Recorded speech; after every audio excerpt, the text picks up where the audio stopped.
Менің ойым, біз Чиңжуды аламыз десек, алсақ қайтеміз, ала алмасақ қайтеміз дегенді жақсырақ ойлануымыз керек.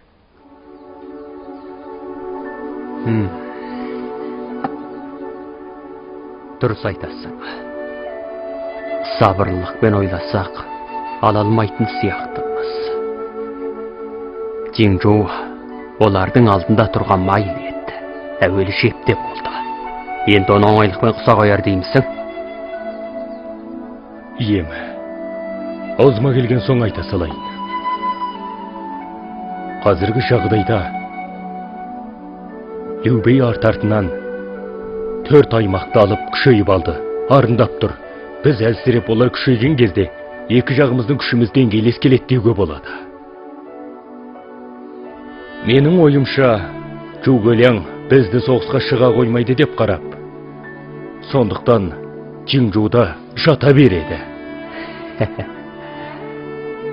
Чугөляң сайқалы, ал Лю Бей жалтақ. Ием, мына алмағайып заманда сайқал жалтақ деуге болмайды. Тек күшті мен әлсіз ғана бар. Жеңген батыр, жеңілген қарақшы деген осы.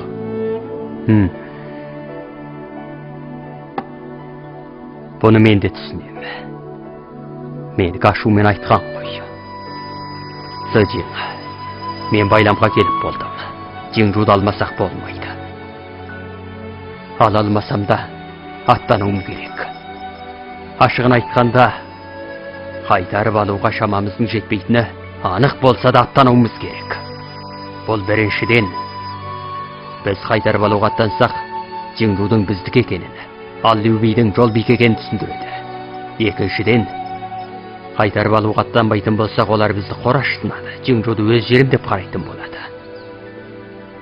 Үшіншіден, біз аламыз дегенде бермейтін болса, олардікі қайсынсыз болады. Орай пысып жетілгенде қарулы күшпен қайтарып алатын боламыз. Ол кезде біздікі әділ әрі қайсынды болады. Жарайды. Айтқаныңыздың жөні бар. Мен Лючиді жоқтаған болып, Чиңжуға барып келейін. Ием, Сыжин. Жаңчин, сен балеңде қосыңа қолбасшылық жасап жатыр едің ғой. Мұнда не қып жүрсің? Пақырыңыз қару жарақ, азық-түлік алғалы келген. Бүгін балинға қайтамын. Жүрерде өзіңізге сәлем бергелі келдім. Алдыңғы шепте жағдай қандай? Ием, расында ғажап. Осында келе жатқанда қарауылдағы жасақтарға жолықтым. Олардың айтуынша, Лю Бей әскери үшін Чиңжуға топтап жатыр екен. Күшті жаудан қорғануға дайындалып жатқан сыңайлы. Чугөляң арасында дайындалып жатқан болды. Гуңжиннің денсаулығы қандай? Ол кісінің денсаулығы тым шіркін-ай емес. Сен бері шыққанда ол қай деді? Тай тұтық науқасын елемей, алдыңғы шепті көзден кешіруге кеткен. Сені сонда қару жарақты солықтауға жіберген болды ғой? Солай.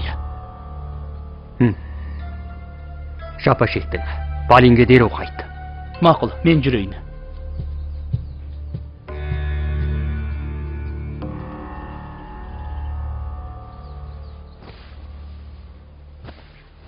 Сыжин, Гуңжин Лючидің көз жұмғанын естіп, қару жарағын толықтап, соғысқа дайындалып жатқан сияқты. Оның көздігіні Чиңжу. Сен дереу аттанып алдымен балинге барып, Чуйдың көңілін сұрап Лю Беймен айқасуын бөге. Сосын Лючиді жоқтап Чиңжуды қайтарып алудың қамын жаса. Әміріңізге құлдық.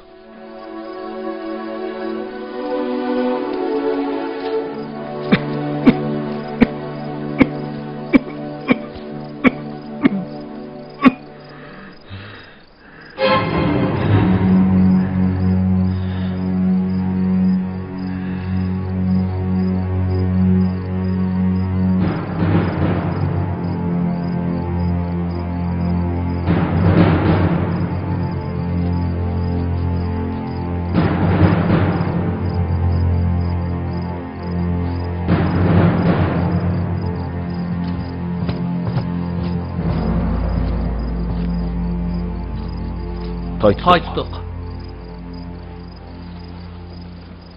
Жарақатыңыз асқынды ма? Асқынғаның не? Күн сайын жақсарып келеді.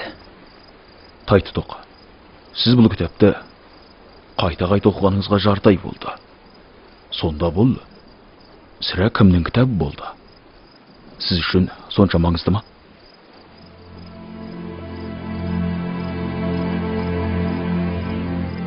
Бұл Құламаның кітабы. Осыны оқығаннан кейін көз аям кең қалды. Қазір оның ойын ақыл айласын біліп алдым. Кім? Жоу Галияң. Ол менің ата жауым. Жауымды жеңем десең, алдымен оны ұстаз тұтуың керек. Оның ойына қанық болуың тиіс. Әйтпесе ол көзіңді жояды. Жеңжоу шайқасынан кейін мен бұрынғыдан да ғибрат алып, Жоу Галияңның әскери айласын қайта-қайта зерттедім. Оның өнөгөсінде, өлетін жерінде білдім. Ойында түсіндім. Мен оны әсте жеңбей қоймаймын. Тайтұтық данышпансыз ғой.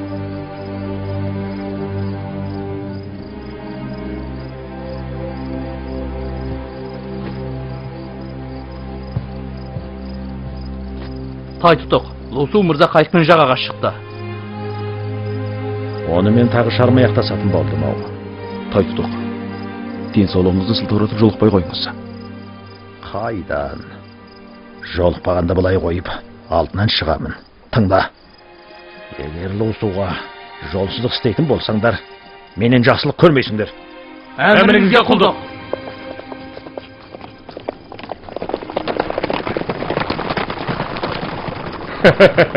Күңжин. Затен, Леубейдан Жеңжуды қайтарып алғалы шыққан шығарсыз. Солай. Леучи көз жұмды. Леубеймен уәдеміз бар ғой. Леучидің көздері болса Жеңжуда тұра беруіне болады. Леучи көз жұмған екен, Жеңжуды қайтарып алуымыз керек. Ол Жоугулияңның сылтауы ғана. Сеніңше, ит аузына ілінген сүйекті беруші ме еді? Тегін адам емессіз ау. Салған жерден байқақ қойдың. Алайда еміз шамамыз келмесе де қайтарып алуға ұмтыламыз деп бекінді. Жарайды, азаматсың. Қане, Күңжин, қалай шаяқ астынан Балиңнің алдыңғы шебіне келдіңіз? Қосынды тексеріп жүрмін. Барабан үнін естімесем, алағызып отыра алмайтын болдым. Расында солай ма? Жаңа ғана Жаңчинді жіберіп, 20 мың адамның қару-жарақ азық-түлігін алдыңыз ғой. Ем менен Жеңжуға шабуыл жасайды деп алаңдап отырған шығар. Солай ма? Күңжин, Жеңжуды я қайтарып алармыз, я қайтарып алмаспыз. Қалай болмасын Леубеймен соғысуға болмайды. Қалайша? Күңжин, Леубейдің Шаңшадағы 4 аймақты қаратып алғанын білесің. Қазір дәурендеп тұр. Ал біз Хэфейда ойсырай жеңілдік. Бас бітікшімізде қаза болды. Біз дамылдап олар жалындап тұрғанда, Сөншемен Леубейдің күші қарайлас деуге болады. Оның үстіне Жоугулияң Сығай қосындарының барлығын Жеңжуға жинады. Ол сақадай сайланып отыр деген сөз. Дұрыс айтасың. Алайда, дәл осы кезде Жоугулияңның не ойлап отырғанын білесің бе? Ашылап айт. Жоугулияң сенің ойыңды баяғыда біліп болған. Бізді соғыс алмайды деп отыр. Жоугулияң сау-сау болады екен. Шығыс уелі Сөншуан мен Леубейдің одақтастығын адырата алмайды. Ем екеуіңді Жеңжу үшін Леубеймен бет жыртыспайды деп отыр. Сондықтан сен Жеңжуға бекер бара жатырсың. Жоугулияң Жеңжуді бермейді. Дұрыс айтасың. Жоугулияңның ойының осы екенінде дау жоқ. Мұны сезгеніңе қол қоямын. Алайда Күңжин, шыныңды айтуыңа бола ма? Жеңжуға расында жорғыш жасайсың ба? Жатсам тұрсам болды. Ойымнан ешқашан шығып көрген жоқ. Лөймаң, Ганьең, жаңшындардың аты байлаулы, қаруы сайлаулы тұр. 3 айдан асты. Сардар сарбаздардың жігер тасқындап, Жеңжуға кеткен есесін қайтармақшы. Мен сенен несін жасырайын? Балеңнің 2 қанатынан жорғы жасау туралы әмір түсірдім.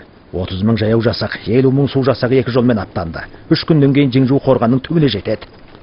Мұндай билігің жоқ. Тай тұтық екенімді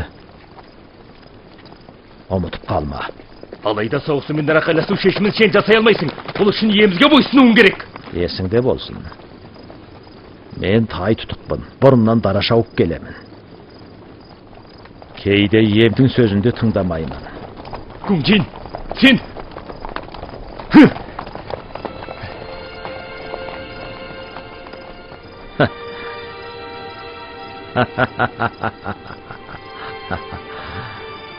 Зажияң, мен Любимен соғыспаймын.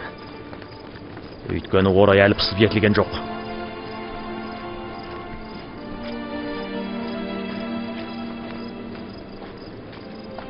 Күңжин, соғыспасаң, қалайша Жеңжуға қол аттандырасың. Жеңжуды ала алмайтыныңды біле тұрып, қалайша оны қайтарып алам дейсің?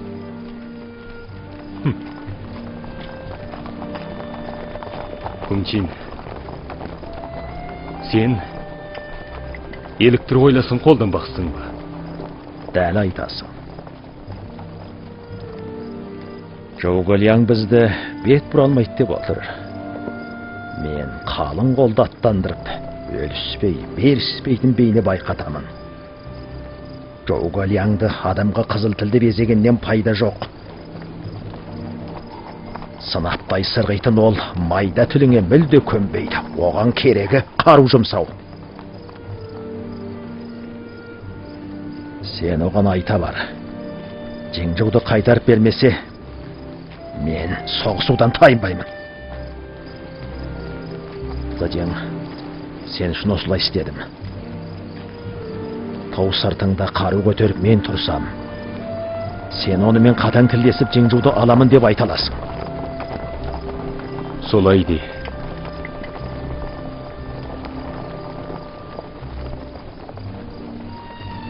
Көмегіңе көптен көп рахмет. Әй. Оның үстіне жасақ жаттықтырғаныма талай болды. Бір тиісетін кезі келді. Айбат шегіп, Жеңжу жақтың аңысын байқайық. Ертеме кешпе Жеңжуда сайыс болады. Мана жолым. Төменде бір керекке жарайды. Солай. Зажияң, осы сапарда Жеңжуді қайтарып ала алмағаныңмен оларға түсіндіріп қой. Олар бізге қарыздар болды. Қарызды кешіктірген сайын қайтаратыны да көп болады. Жарайды. Күңжин, енді қайта бер. Мен де жолыма түсейін. Онда қайтесің? Күңжин, қарашы, бүгін Айдытың қандай тамаша. Мен бүгін өзеннен өтіп, ертең Жеңжуға жетіп алайын. Неғып тез кететін болдың? Бүгінше ерулесең болмай ма?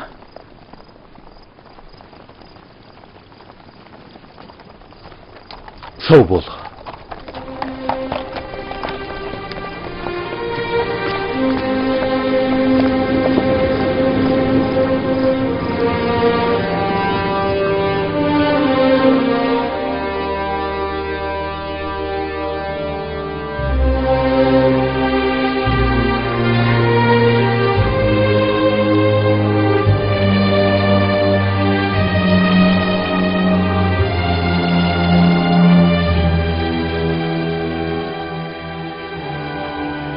Зажиң, мархабат.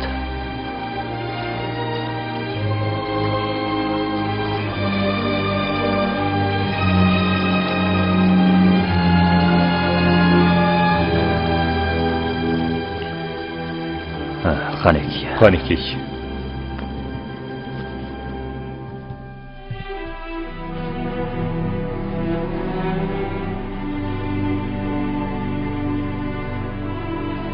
Сажиң, тоғысым дүние салды. Түнделетіп көңіл айтып келгеніңізден ақ азаматтығыңызды көріп отырмын. Рахмет. Несін рахмет айтасыз? Хан ағасының мейір шапағатын алда тағы көре жатармын. Бір жұмысым бар еді. Хан ағасы, ақылыңызды айта отырсаңыз. Айта беріңіз. Хан ағасы, ханзаданың көзі жұмылса, Жиңжуды қайтарып беремін деген уәдеңіз бар еді. Міне ханзада бақилық болды. Хан ағасы, уәдеңізді орындайтын шығарсыз. Қашан қайтарасыздар? Бұл істі бір-екі күн қоя тұрсаңыз қайтеді. Кейін ақылдасайық. Кейін?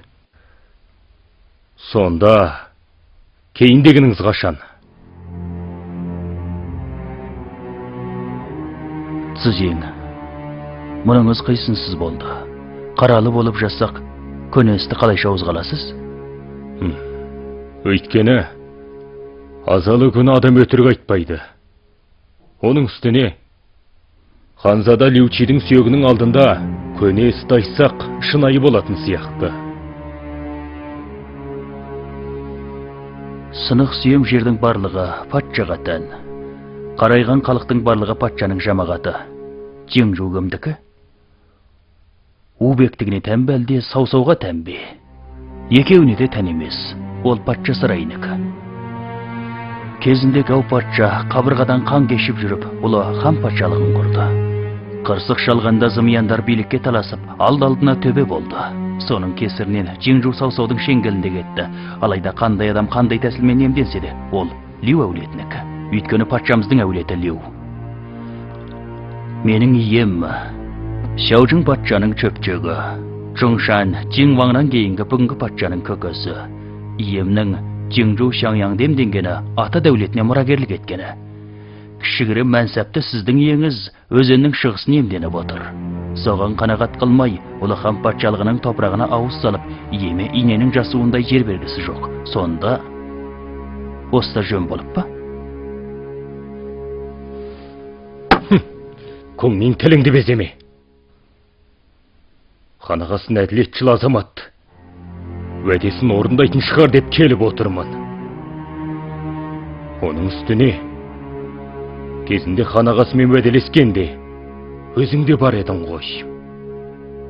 Сонда хан ағасы бүгін уәдесінен тайған болды ма? Цзинь, сіз көпті көрген адамсыз. Менің иемнің Шижуды 3 рет бергенін естіген боларсыз. Ием тегіннен әділетті жақтайтын азамат. Солай болған екен, бүгін де, бұдан кейін де солай бола береді. Бұл кісі әділетті жанынан арман қастерлейді.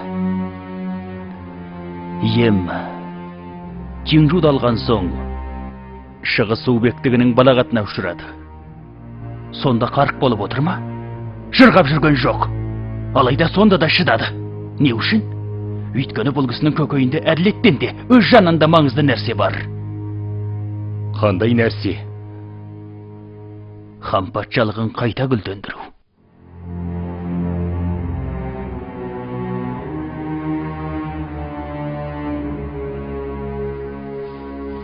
Хан патшалығын гүлдендіруді айтатын, мынау қай заман деп, хан ағасын сайқы мазақ қылатында шығарсыз.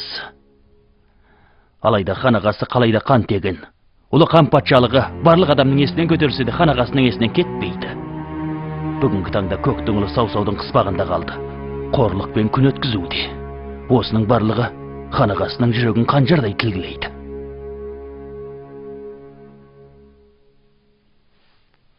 Хан ағасы қамықпаңыз. Хан ағасының адал жан екенін тегіннен білемін. Цзинь, сен екеумізде хан патшалығының уәзіріміз.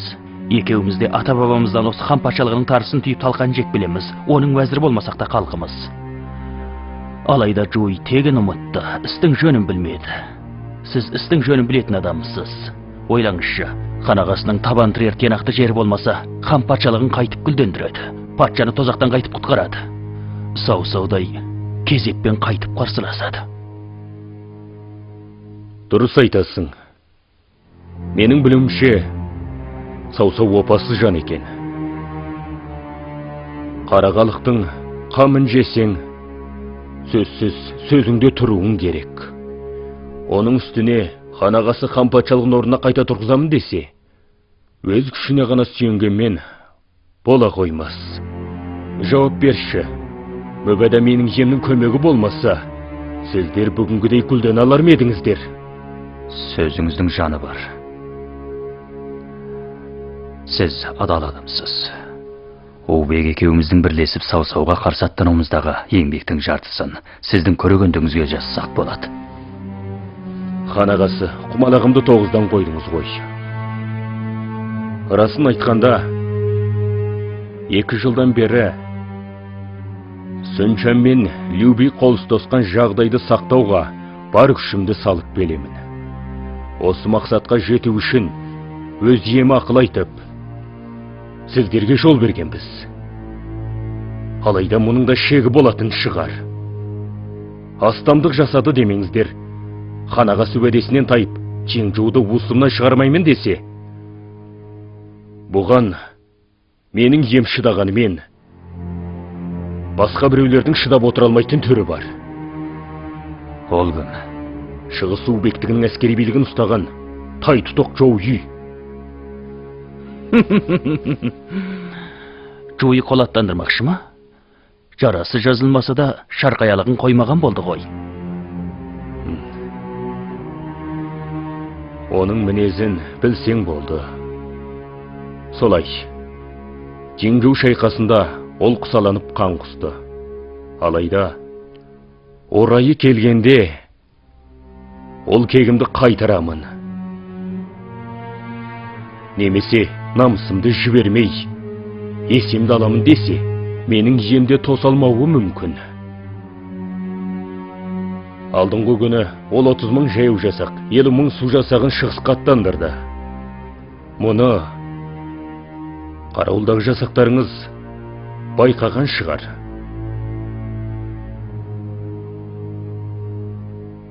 Көрім болғанда, ем шұғыл шешім жасап, оның әскери билігін қайтарып алды.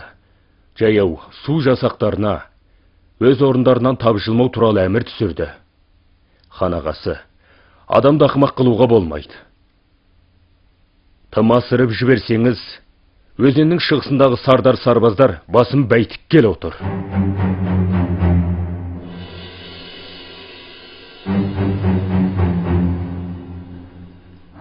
Жарайды. Сіз бүгін жүрек сөзіңізді ашық айттыңыз. Сіздің ойыңызша Чинжудың ісін қайтып шешсек болады. Бұл әсілі мен сұрайтын сұрау ғой. Ендеше ханағасы, Чинжудың ісін сіз қайтып шешсек дейсіз. Цзинь, былай болса қайтеді. Чинжу сіздердікі. Біз уақытша осында табан тірей тұрайық. Бүгін ем қолынан құжат берсін. Біз басқа дон аймақты алған соң, Чинжуды қайтарып берейік. Қай жерді алмақсыздар? Батыс Сычуандағы Лиужан дәрменсіздік істеп отыр. Ем Батыс Сычуанға шабуыл жасамақшы. Сон алған соң, Чинжуды қайтарып берейік.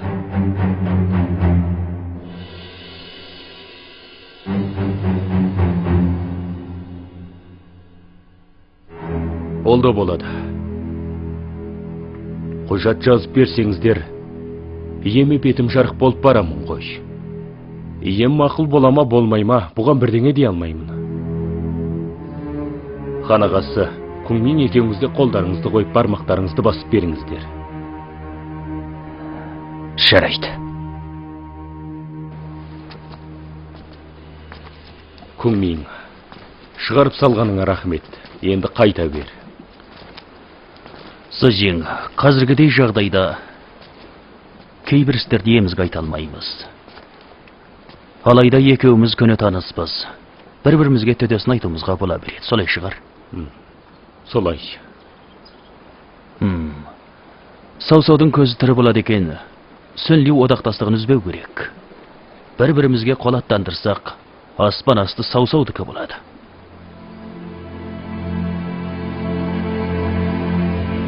Дәл айттың. Қайтып барған соң, еңізге иемнің жақсы сөзін айтыңыз. Қазірше Чинжуға табан тірей тұрайық. Бір-бірімізге қару жұмсамайық. Мүбәдә, ием құптамасашы.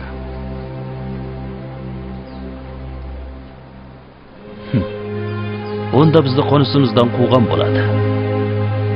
Қонысыда қалмаған адам шығыс су бектігімен айқасып, қонысын қорғайды. Басқалардың шырқын бұзуына қарап тұра алмайды. Өзеннің шығысындағы 81 ауданның шырқы сонда бұзылады. Күңнен, мен де бір сөзді айтып қояйын. Есіңде болсын. Айтыңыз. Сендер батыс Сычуандала салып, Чинжуды қайтарып беріңдер. Болмаса, ием қол аттандырмай қоймайды. Сонда, сендер табан тірер жер тұрмақ. Кірерге тесік таба алмай қалып жүрмеңдер. Бұл жағын ойламасаңдар да болмайды.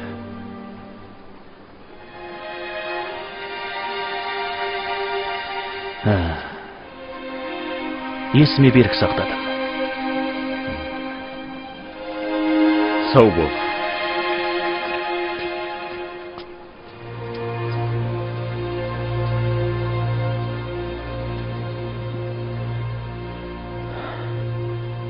Задяң, не деген ақымақсың? Жоғылияң батыс Сычуанды алған соң Чинжуды қайтарамын депті. Батыс Сычуанды қашан алатынын қайдан білесің?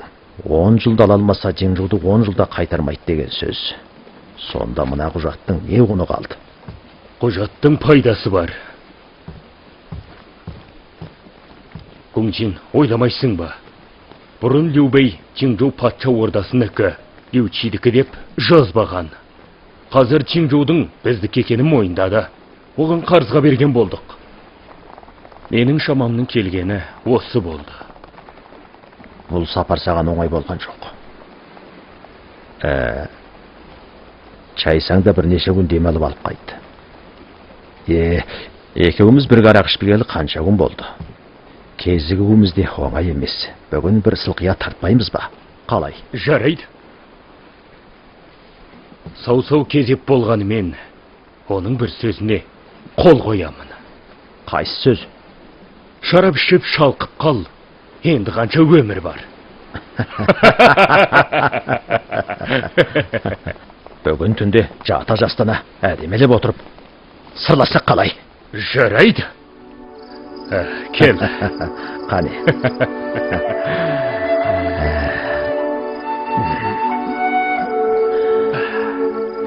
Жақсарақ екен, жақсарақ. Заден, есіңде ме? Жаңа қол бастап жүрген кезімде ой сұрай жеңіліп, ажал аузынан құтылып сарайыңа бардым. Нәр татпағаныма 3 күн болды. Сенен 2 пұт күріш алуға бардым. Сен чіріген бай едің. Үйіңде 2 ұра астық бар екен. Сен бір ұраны көрсетіп, ала беріңдер деп айттың.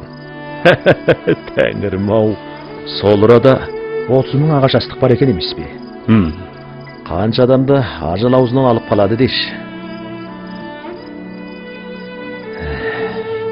Ол кезде астығың болса жасақ табылушы еді. Мен сол астықпен 3000 әскер қабылдадым.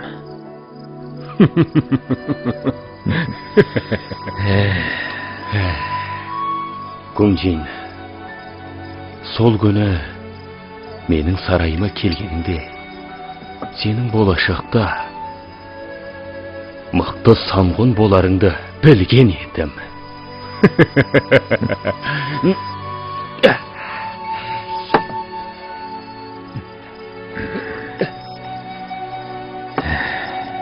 Ел доңы баспанасын тыныштандыратыныма сенуші едім.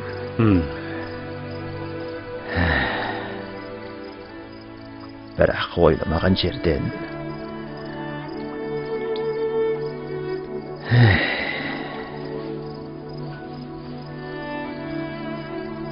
Жугулянға жолығамын деп кім ойлаған?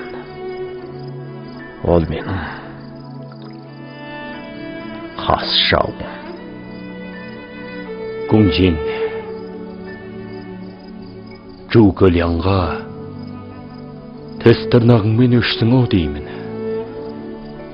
Былайша айтайыншы. Жер бетінде біреуді жек көрсем, сау-сауды емес. Жугулянды жек көрем. Bir адамды құрметтесем, сау-сауды емес. Жугулянды құрметтеймін.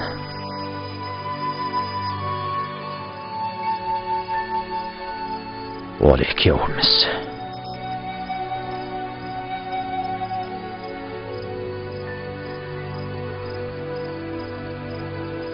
Bir zamanda tумасақ болушы еді.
Ем, Қан ханым қайтыс болды.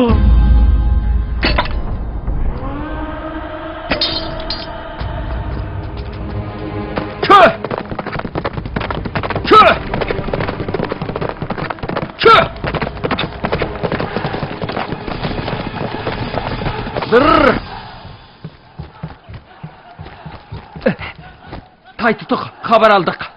Жеңжудың алайында азат өлініп, қаралық тағылды. Любейдің ханымы қайтыс болыпты. Білдім, кете бер. Ләппай.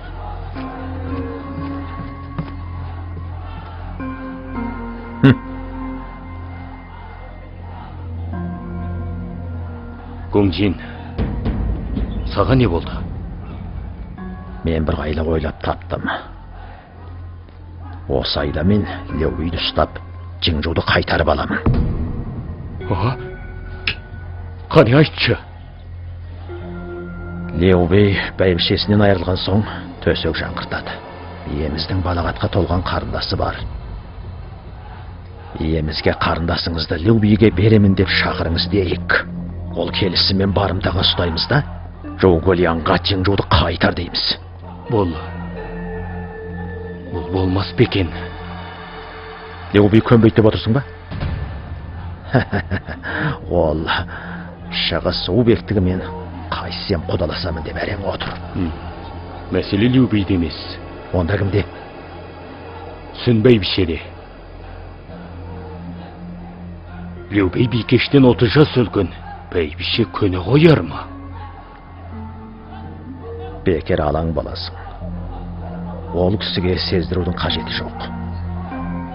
Өйткені қыз бермейміз. Осыны шырқ етіп, Леубейді тұзаққа түсіреміз.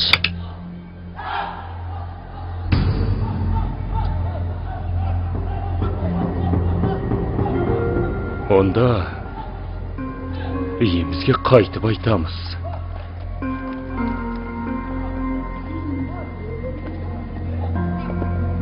Бұны мен айтайын.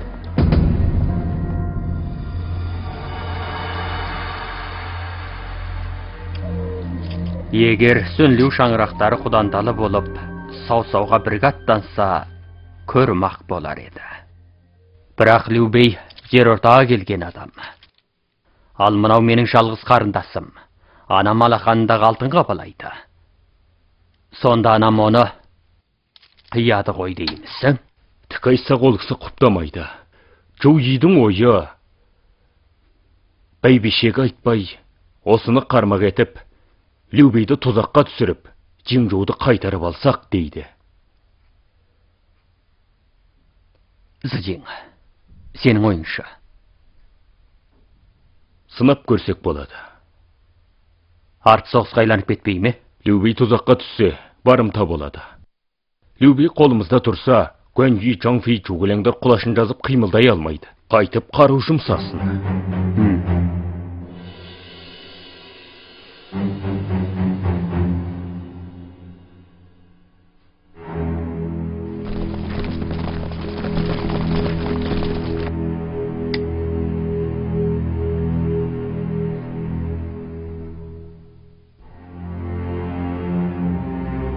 Ем, Убектігінің балиңдегі қолы шегінді. Қарауылдар олардың ошағын санап еді, 4.000-нан астам екен. Сонда Жуйдың 80.000-нан астам жасағы бар деген сөз. 80.000? Оған өзінің шығысындағы жасақты қоссақ, Убектігінің әскері 120.000-нан асады екен.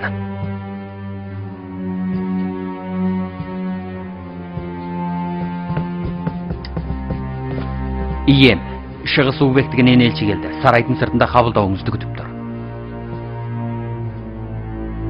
Шай дайындап қонақты қарсы ал. Ләкбай.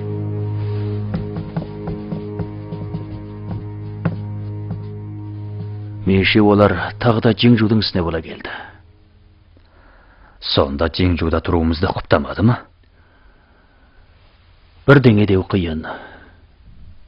Былай болсын ем.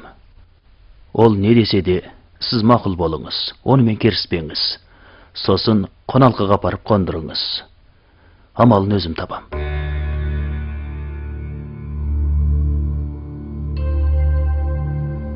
Лөй мырза, бектеріңіз Жеңжудың жұмысына қалай қарады? Дәт қанағасы, Жеңжудың жұмысын ием құптады. Батыс Сычуанды алған соң сөз қайтарып берсін, уәдесінен қайтпасын деді.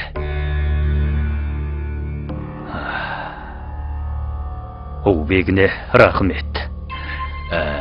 Алайда бұл жолы басқа жұмыспен келдім. Айта беріңіз. Хан ағасы қосағынан айырылды дегенді естіп, сізге арнайы қалындық таныстырғалы келдім. Қандай ойыңыз бар? Мен ұшарымды жел, қонарымды сай білетін адаммын. Марқұм әйелім артымнан салпақтап жүріп көз жұмды. Бұл жақсылықтың нышаны емес, тағы біреудің обалына қала алмаймын. Әйел жоқ еркек, арқалық жоқ үймен тең дейді. Хан ағасы, заманымыздың батырсыз. Жер ортасына келгенде жалғыз жүрсеңіз жолға сыймас. Иеміздің ақылына көркі сай бір қарындасы бар еді. Сіздің ғана теңіңіз. Егер екі шаңырақ тату сарсүйек құда болсаңыздар, қарақшы сау-саудың оңтүстікке қарауға да дәті шыдамас еді. Мына шай не деген ыстық еді. Лөй мырза, бұл тым тосын сезілді. Мен орта жасқа келген адаммын. Самайыма ақ кірді. Ал бектің қарындасы үлпілдеген жас екен. Оның теңі бола алам ба? Бектің қарындасы заты әйел болғанымен, мұраты еркекке бергісіз. Оның әлемге аты шыққан ер болмаса, басқа ешкімге бармаймын деген сөз бар. сіздің атақ даңқыңыз жер жарады. Саңлаққа тұлпар деген осы. Бірнеше жастың ары берісі қайтеді ғой дейсіз. Лүй мырза, сонда бегінің ойы да осы ма? Дәл солай. Елінің бұлай істегені хан ағасы өзіңізбен тізе қосып, сау-сауға қарсы аттануға беккеннің белгісі ғой. Бұл іс сізге де, елге де пайдалы. Жақсырақ ойланыңыз. Жарайды, өте жақсы. Ол бегінің көңіліне көп рахмет. Бұлай болсын, сіз қоналқыға барып демалып алыңыз. Жауабын мен ертең берейін. Бола ма? Сүңген, қонақты жақсы күтіңдер.